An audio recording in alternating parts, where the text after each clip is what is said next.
This is Dennis with Builder Resources and BuilderAcademy.com. Thanks for tuning into this podcast.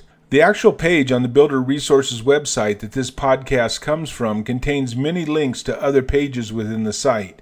If you would like to explore any of the topics presented in greater depth, please go to the page on the website and follow the links.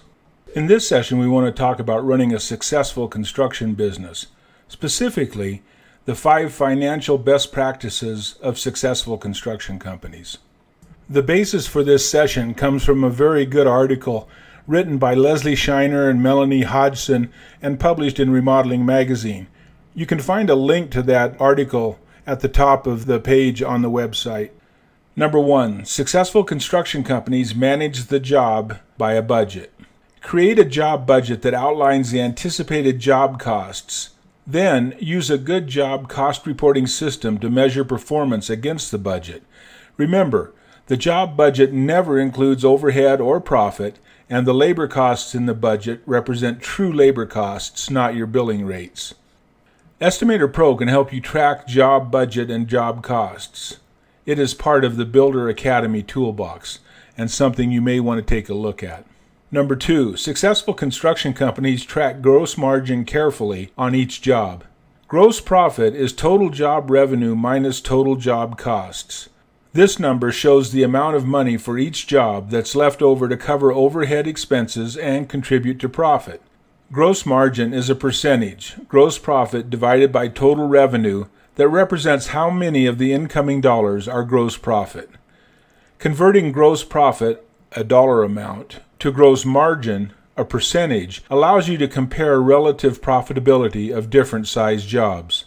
The 5th commandment for running a construction business suggests that you follow financial ratio analysis religiously. Gross margin is one of the ratios you should follow.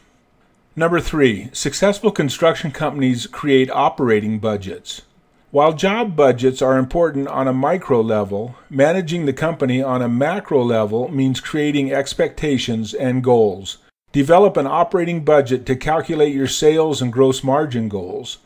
These numbers also provide guidance for how much you can spend for overhead and what your net profit target should be. You can read more about managing your business finances by clicking on the links on the web page. Number 4, successful construction companies track labor utilization. Field employees may be the key to job completion, but their time isn't 100% billable.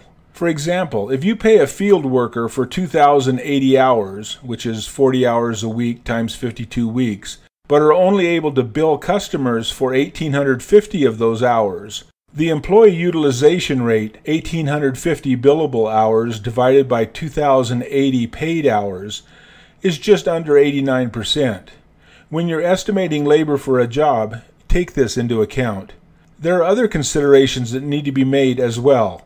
For more on correctly pricing your labor burden, there's a link on the page that'll take you to a video and calculations about how to correctly price your labor burden.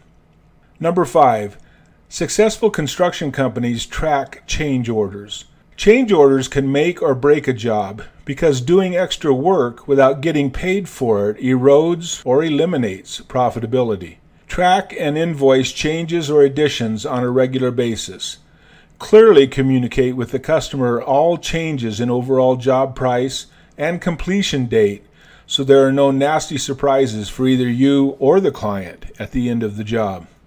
The Builder Resources Client Management System can help you capture all the information and make sure you get paid for changes requested by the client. If you want to be the best, most profitable construction company you can be, find out what works for other companies and then do those things. There is no need to create your own failures when you can recreate other companies' successes.